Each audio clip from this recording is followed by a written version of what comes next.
Hello student. Today I will explain you how to solve a profit prior to incorporation problem. Okay? Now अब screen पे देखो problem है Abhishek Private Limited Andheri was incorporated on 30th April 2019 to acquire a running business from 1st January 2019. The purchase price was agreed at rupees 19,000 payable in equity share of rupees 10 each. The following is the profit and loss account for the year ended 31st December 2019. Profit and loss account for the year ended 31st December 2019. See here profit and loss and trading account combine में है. तो first opening stock purchase और sales जो दिख रहा है वो trading account होता है. Okay, opening stock 35,000, purchases 2,10,000, gross profit 90,000, sales 3 lakh and closing stock is 35,000. Okay, and trading account की टोटल क्या है 3,35,000. Then profit and loss start होता है. Salary 12,000, bad debts 1,500, debenture interest 2,500, director fees 2,400, audit fees 3,100, discount allowed 1,800, depreciation on plant and machinery 12,000, interest to vendor 1,500, general expenses 2,400, publicity charges 12,000, printing and stationery 4,800, and commission to traveling salesman 6,000, net profit 30,000, and gross profit brought down 90,000 and bad debts 2,000. Balance sheet total 92,000. And the adjustment is as follows. The yearly turnover amounted to rupees 3 lakh, of which sales up to 1st May 2019 were rupees 1 lakh. The purchase consideration was settled on 30th June, and bad debts of rupees 300 related to sales effected after incorporation and recovery of bad debts was is respect of debts written off during 2017, and prepare a statement showing profits prior to and post incorporation period. This is the problem. Okay, now first important thing is important date. Profit incorporation का जो problem solve करते हैं हम उसमें क्या है important dates important है. First date is acquisition, second is incorporation date and third is financial year close होता है वो डेट. पूरा प्रॉब्लम एक डेट के ऊपर और रेशो के ऊपर डिपेंड रहता है. मतलब आप जो एक्विजिशन डेट उसके बाद रजिस्ट्रेशन है, इनकॉर्पोरेशन डेट और ईयर एंड, ये 3 डेट और time ratio and sales ratio ये बहुत इम्पॉर्टेंट है. इसके ऊपर ही हमें क्या होता है प्रॉब्लम सॉल्व करना होता है. तो यहाँ पे जो अभिषेक लिमिटेड है, अभिषेक लिमिटेड ने क्या किया है 30 अप्रैल को एक्वायर किया है running business. Abhishek limited Andheri was incorporated कब हुआ 30 अप्रैल को, and to acquire a running business from 1st January. 1st January से जनवरी को उसने क्या किया रनिंग बिजनेस एक्वायर किया, मतलब परचेस किया, और वो इनकॉर्पोरेट कब हुआ 30 अप्रैल को. फिनेंशियल ईयर है 31st दिसंबर.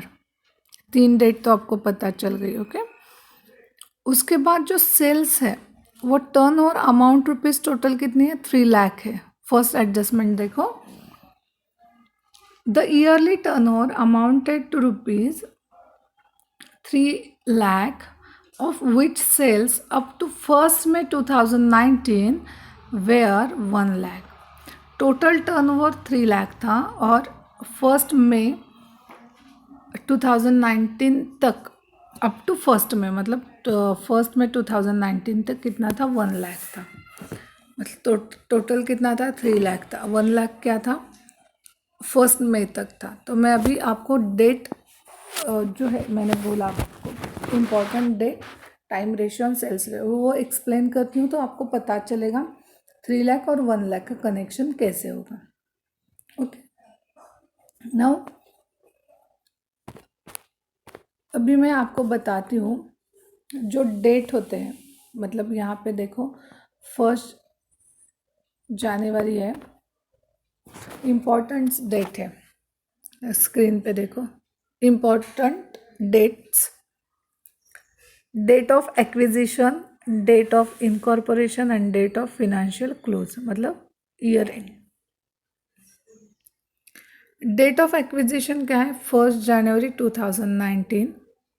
इनकॉर्पोरेशन की डेट है मतलब registration 30 April 2019 and year and है 31 दिसंबर 2019.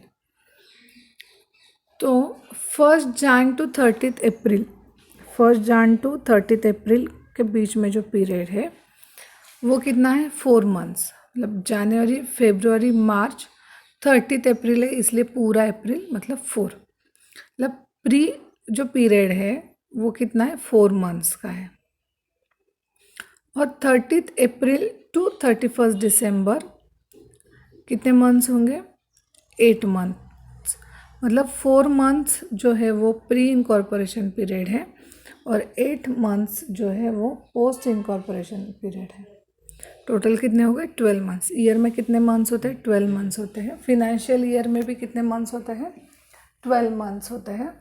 तो जब हमारा फिनेंशियल ईयर यहाँ पे कब एंड होगा, 31 दिसंबर को. तो 1 जनवरी टू 31 दिसंबर ये जो पूरा ईयर है उसमें हमारे 2 पार्ट्स हो गए हैं, date of acquisition to date of incorporation. से प्रॉब्लम में देखो, यहाँ देखो अभिषेक लिमिटेड ने क्या किया है, इनकॉर्पोरेट कब किया, 30 अप्रैल को, मतलब रजिस्टर्ड हुआ. और बिजनेस एक्वायर कब किया है, 1 जनवरी को.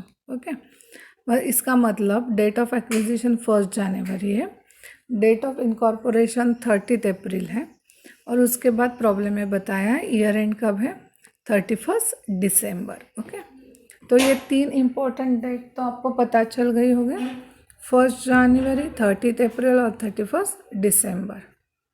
Okay, 4 months pre incorporation period है और 8 मंथ्स पोस्ट इनकॉर्पोरेशन पीरियड से. उसके बाद अब आई थिंक आपको पता चल गया होगा प्री इनकॉर्पोरेशन पीरियड और पोस्ट इनकॉर्पोरेशन पीरियड कैसे कैलकुलेट करना है. ओके, मैं एक बार और रिपीट करती हूँ कैसे हमें कैलकुलेट करना है पीरियड्स का. मतलब डेट वाइज हमें प्री इनकॉर्पोरेशन पीरियड और पोस्ट इनकॉर्पोरेशन पीरियड कैसे कैलकुलेट करना है. सो यहाँ पे देखो डेट ऑफ एक्विजिशन 1 जनवरी 2019 है, डेट ऑफ इनकॉर्पोरेशन 30 अप्रैल 2019 है एंड ईयर एंड 31 दिसंबर 2019 है. ओके, तो date of acquisition to date of incorporation, ये जो बीच में जो पीरियड है वो उसको बोलते हैं प्री इनकॉर्पोरेशन पीरियड. क्या बोलते हैं, प्री इनकॉर्पोरेशन पीरियड. और date of incorporation to year end तक उसमें जो पीरियड आएगा उसको बोलेंगे पोस्ट इनकॉर्पोरेशन पीरियड. उसे क्या बोलेंगे, पोस्ट इनकॉर्पोरेशन पीरियड. तो यहाँ पे क्या हुआ हमारा, 1 जन टू 30 अप्रैल 4 मंथ्स जो है वो प्री इनकॉर्पोरेशन के हैं और 30 अप्रैल टू 31 दिसंबर ये पोस्ट इनकॉर्पोरेशन के 8 मंथ्स है.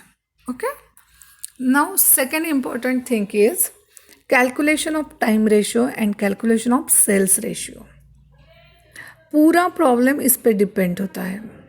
how to calculate time ratio and how to calculate sales ratio. I will explain you. But आपको ये बेसिक है कैसे कैलकुलेट करना है, क्योंकि पूरा का पूरा प्रॉब्लम इस पर डिपेंड है. So please listen carefully. See, calculation of time ratio किस हिसाब से होगा?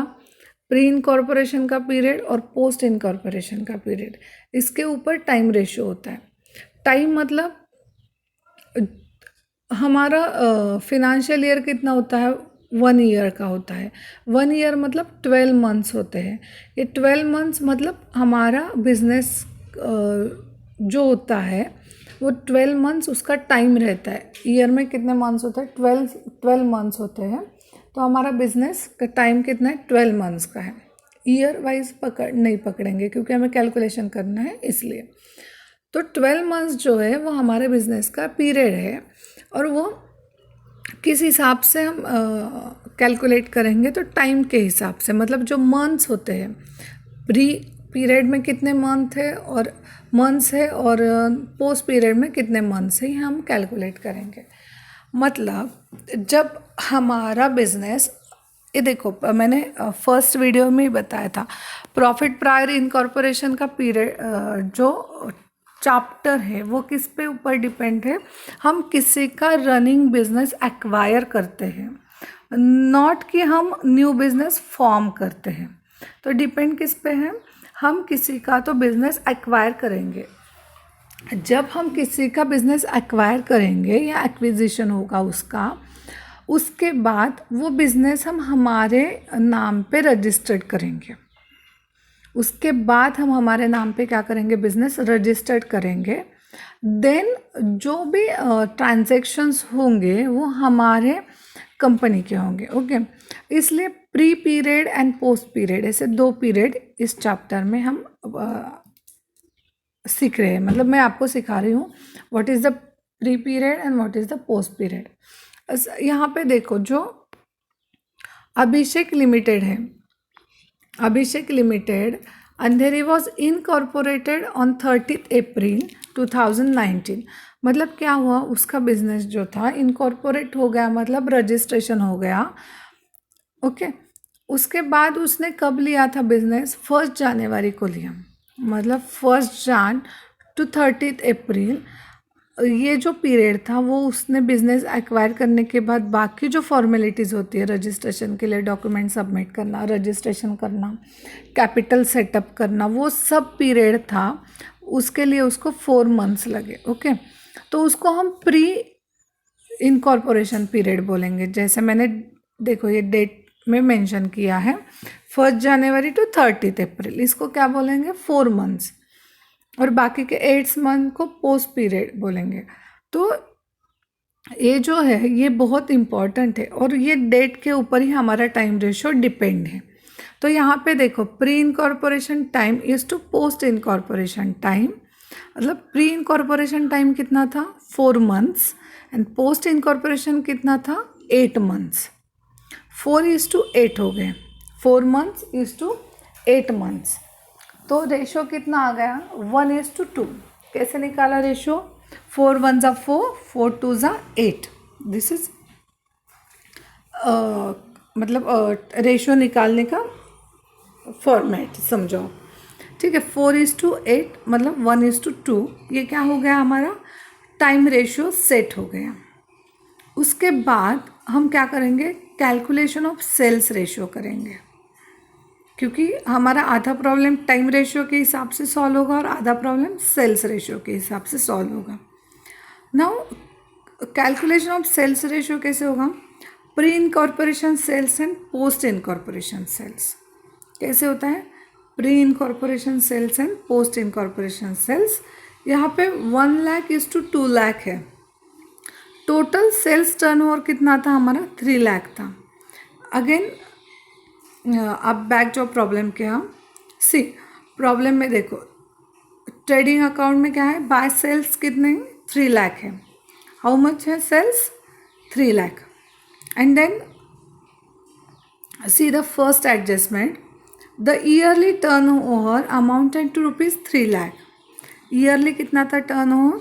3 लाख था, okay, of which sales up to 1st May 2019, of which sales up to 1st May 2019 were rupees 1 lakh, were rupees 1 lakh, मतलब 1st May total turnover कितना है 3 लाख है, up to 1st में कितना था 1 लाख था, मतलब 3 लाख माइनस 1 लाख कितने हो गए 2 लाख, कितने हो गए 2 लाख।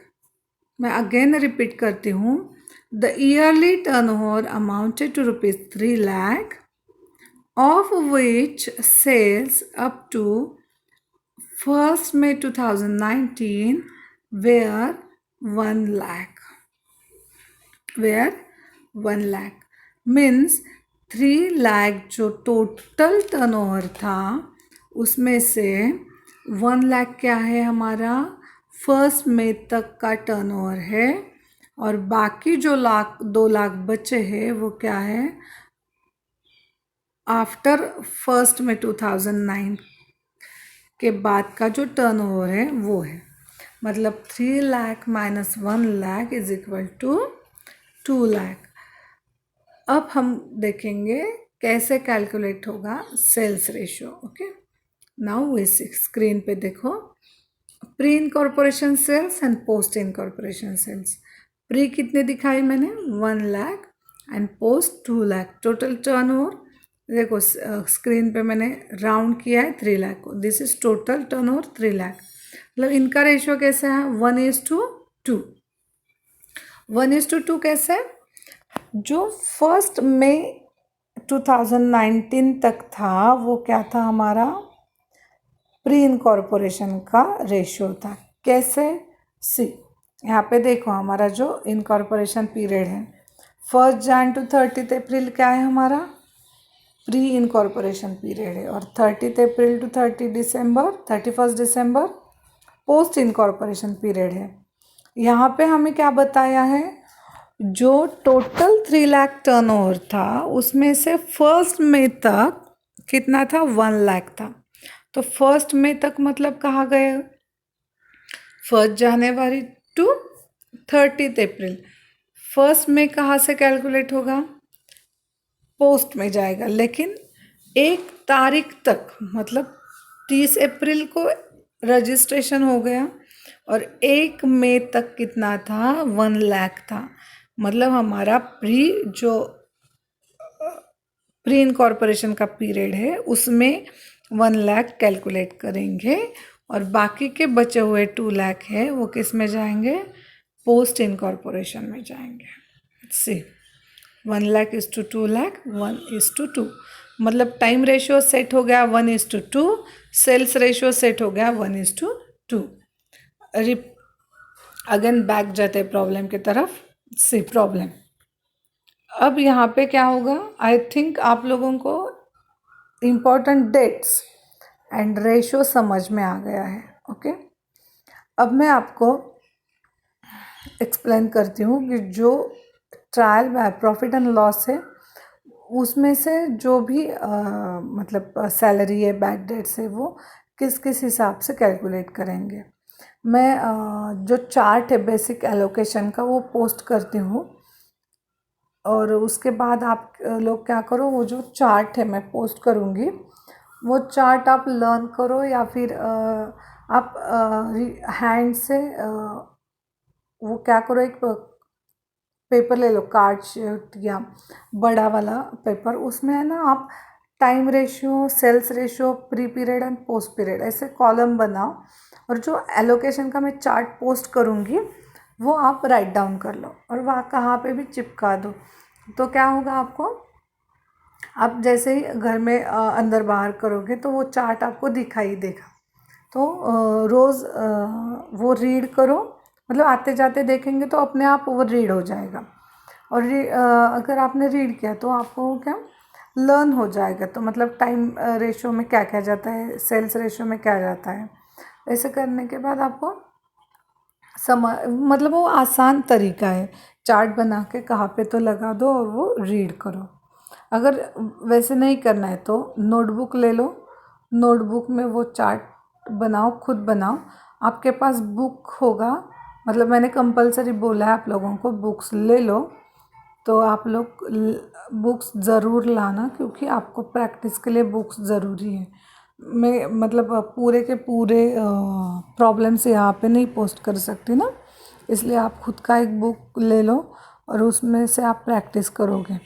लेकिन अगर आपके पास बुक है फिर भी आप लोग क्या करोगे, जो बेसिक एलोकेशन का जो चार्ट है वो नोटबुक में राइट डाउन करो, या फिर चार्ट पेपर ले लो उस पर राइट डाउन करो। लेकिन वो ज़रूरी है आपके लिए, मतलब फ़ायदेमंद होगा वो, आपने अगर चार्ट बनाया तो। ओके, तो अब यहाँ पे देखो, सैलरी जो है वो टाइम बेसिस पे जाएगी, उसके बाद इंटरेस्ट टाइम बेसिस पे जाएगा, डायरेक्टर फ़ी पोस्ट में जाएगी, ऑडिट फ़ी पोस्ट में जाएगी, डिस्काउंट अलाउड सेल से रिलेटेड है, डेप्रिसिएशन टाइम के हिसाब से होता है, क्योंकि डेप्रिसिएशन हर रोज़ निकालते हो क्या आप, हम लोग अगर घर में भी है, मतलब बिजनेस में अलग बात है, लेकिन मैं घर का सिंपल आपको एग्जांपल देती हूँ। आपके घर में कंप्यूटर है, तो कंप्यूटर का आप एवरीडे डेप्रिसिएशन निकालते हो, एवरी मंथ निकालते हो? नहीं ना। अगर आपको निकालना है तो 2-3 साल के बाद आप निकाल के रखोगे डेप्रिसिएशन। और लेकिन बिजनेस में ऐसे नहीं होता है। बिजनेस में कैसे ईयरली डेप्रिसिएशन निकालते हैं, मतलब वो आईटी कंपनी में तो देखो कितने सारे कंप्यूटर्स ही होते हैं, तो उनका क्या होता है फॉर्मेट, ईयरली डेप्रिसिएशन निकालते हैं। और डेप्रिसिएशन निकालने के बाद कौन सा लेना है, कौन सा सेल करना है, कौन सा परचेस करना है, वो उसके हिसाब से उनका मतलब उसके ऊपर डिपेंड रहता है वो डेप्रिसिएशन निकालने के बाद। लेकिन कंस्ट्रक्शन लाइन में या फिर सर्विस सेक्टर में डेप्रिसिएशन निकालते हैं, वो भी ईयरली होता है। हर एसेट का डेप्रिसिएशन का रेट अलग है। जो अकाउंटिंग स्टैंडर्ड आपको फर्स्ट ईयर में आई थिंक न्यू सिलेबस में था, हाँ, अकाउंटिंग स्टैंडर्ड अभी भी आपको है, उसमें भी अकाउंटिंग स्टैंडर्ड पूरे के पूरे नहीं है, आपको 5 ही अकाउंटिंग स्टैंडर्ड है। लेकिन वो जो अकाउंटिंग स्टैंडर्ड है ना, उसमें मेंशन किया है, मतलब फॉर एग्जांपल कंप्यूटर को ईयरली कितना डेप्रिसिएशन देना है, बिल्डिंग को कितना देना है, या फिर फिक्स्ड एसेट में क्या क्या आएगा, लैंड बिल्डिंग वगैरह आता है, उसको कितना डेप्रिसिएशन देना है, ये सब अकाउंटिंग स्टैंडर्ड में मेंशन किया है। और वही स्टैंडर्ड फॉर्मेट है एसेट कैसे डेप्रिसिएशन निकालना है एसेट की, तो वही यूज़ होता है कंपनी में। वो कौन सी भी कंपनी हो, सर्विस सेक्टर हो, आईटी सेक्टर हो, उसके बाद प्रोडक्शन सेक्टर हो, या फिर कंस्ट्रक्शन लाइन हो, कोई भी हो, लेकिन अकाउंटिंग स्टैंडर्ड में जो स्टैंडर्ड फॉर्मेट मतलब उन्होंने एक्सप्लेन किया है कैसे डेप्रिसिएशन निकालना है, वो यूज़ करके ही निकालते हैं डेप्रिसिएशन। ओके, उसके बाद इंटरेस्ट तो हम क्या करते हैं, मंथली देते हैं, मतलब मंथली कैलकुलेट होता है इंटरेस्ट, यह ईयरली बेसिस पे होता है, लेकिन हम कैसे करते हैं, इंस्टॉलमेंट होते हैं वो मंथली पेड करते हैं ना। अगर कुछ लोन लिया है आप लोगों ने, तो उसका क्या करते हो आप लोग, एक इंस्टॉलमेंट बनाते हो। ओके, वो इंस्टॉलमेंट में क्या होता है, इंटरेस्ट इंक्लूड होता है, तो वो कैसे होता है, मंथली पेड होता है ना। जो हमारे इंस्टॉलमेंट, कोई भी इंस्टॉलमेंट हो तो हम क्या करते हैं, वो मंथली पेड करते हैं, तो वो टाइम रेशियो के हिसाब से जाता है, इंटरेस्ट हो या इंस्टॉलमेंट हो। उसके बाद जो एक्सपेंसेस है वो टाइम बेसिस पे जाएंगे। प्रिंटिंग एंड स्टेशनरी क्या होगा, वो भी टाइम के हिसाब से जाएगा। Commission to travelling salesman, sales के ऊपर जाएगा। ओके, ये मैंने एक्सप्लेन किया है ताकि आपको आप जब लिसन करोगे वीडियो, मतलब केयरफुली लिसन करो, क्योंकि टुमारो आई विल एक्सप्लेन कि कैसे हमें एग्जैक्ट सॉल्व करना है प्रॉब्लम, क्योंकि ये बेसिक है। वर्किंग नोट जो मैंने अभी एक्सप्लेन किए, important dates, time ratio and sales ratio, क्योंकि टाइम रेशियो और सेल्स रेशियो के ऊपर ही हमें क्या करना है, कल ये प्रॉब्लम सॉल्व करना है। इसके कॉलम्स कैसे बनाने ये मैं कल आपको एक्सप्लेन करूँगी। आपको समझ में आ गया होगा आई थिंक कि कैसे टाइम रेशियो कैलकुलेट करना है और सेल्स रेशियो कैलकुलेट करना है, और डेट जो है वो कैसे फाइंड आउट करनी है, मतलब एक्विजिशन की डेट, इनकॉर्पोरेशन की डेट और फाइनल ईयर एंड की डेट कैसे फाइंड आउट करनी है, वो भी समझ में आ गया होगा। नाउ मैं एक बार फिर से रिपीट करती हूँ लेक्चर ख़त्म करने से पहले। Date of acquisition to date of incorporation उसको क्या बोलते हैं, pre incorporation period, and date of acquisition to date of year end उसको क्या बोलते हैं, पोस्ट इनकॉर्पोरेशन पीरियड। मतलब एक्विजिशन से रजिस्ट्रेशन तक, कंपनी रजिस्टर्ड होने तक प्री इनकॉर्पोरेशन पीरियड होता है, मतलब प्री पीरियड होता है, और after registration to year and post होता है। हम जो भी कैलकुलेशन करेंगे वो पोस्ट इनकॉर्पोरेशन के पीरियड में करेंगे। लेकिन प्री इनकॉर्पोरेशन पीरियड क्यों ज़रूरी है, क्योंकि अगर आपने रनिंग बिजनेस एक्वायर किया है, रनिंग बिजनेस एक्वायर किया है, तो जहाँ से एक्वायर किया है, मतलब जिस डेट से एक्विजिशन किया है, जिस डेट पे एक्विजिशन किया है, और